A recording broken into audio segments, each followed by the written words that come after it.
Welcome to the Emotional Balance Sheet, the financial planning podcast for parents who are senior level professionals with kids in school or college.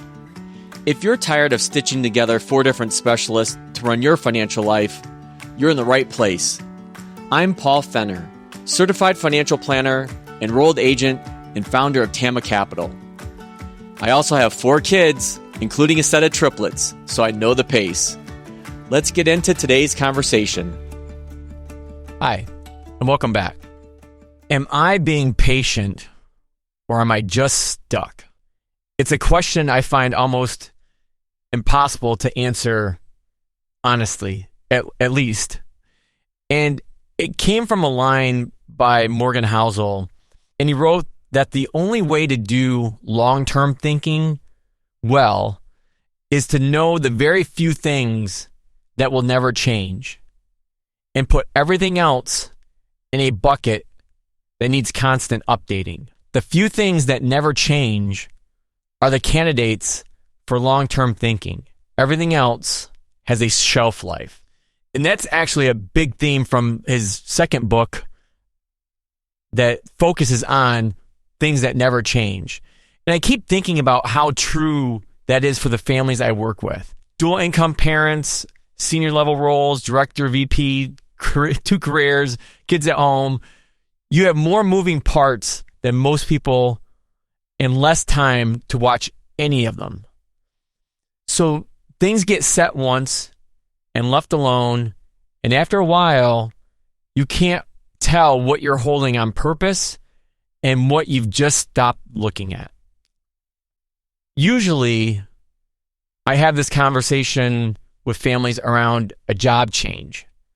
Someone moves to a new company, and you know this as well as anyone, because I'm sure most people out there have changed careers.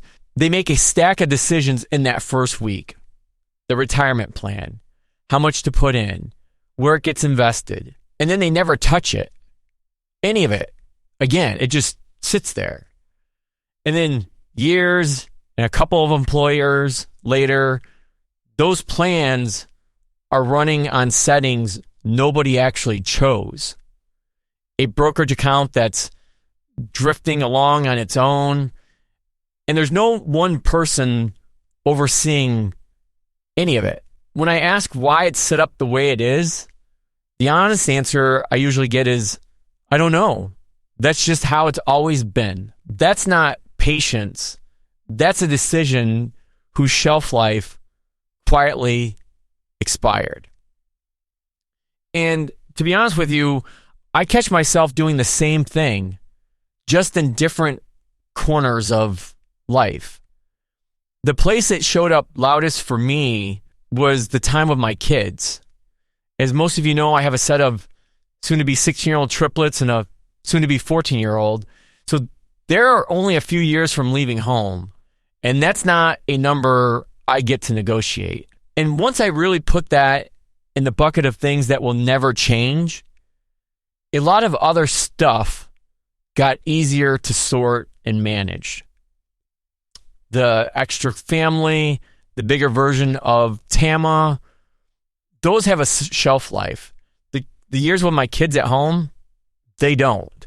And hopefully I will spend 5 times as long or as much with my kids, with them during their adult lives, as I did when Teresa and I were helping to raise them.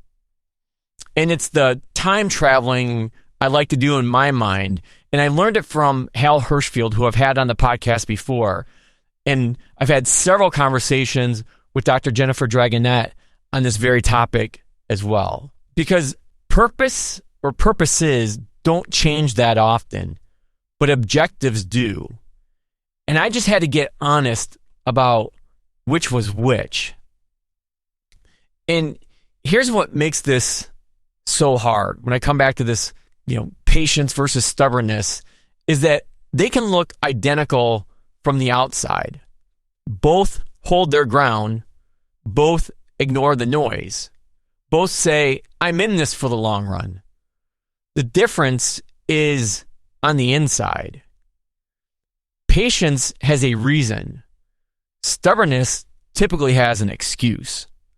So when you're holding on to something because it truly belongs in the permanent bucket, that's patience, and it's damn worth protecting. When you're holding on because changing feels uncomfortable, or because, well, that's just how it's always been, that's stubbornness. And it usually costs you something. So one thing to consider this week is to pick one thing in your financial life you've held without touching for years. The old account, the asset allocation you set up, once like 5 years ago, the job you've quietly outgrown. That's a big topic with families these days. And ask one question. Is this in the bucket of things that should never change? Or did I stop updating something that has a shelf life? And like with most things, you don't have to fix it right now, but that awareness, the ability to identify what's in that bucket, is the real value. So always remember, money is a number, enough is a story. Make sure you're writing your own. And if this conversation resonated with you, I take on a small number of new families each year at TAMA. So visit tamacapital.com to schedule a conversation, or just click the link in the show notes. That's it for this week. We'll see you next time. Now for the fine print. This podcast is for educational purposes only and is not personalized financial, tax, or legal advice. Before making any decisions about your specific situation, please work with a qualified professional. TAMA Capital is a registered investment advisor.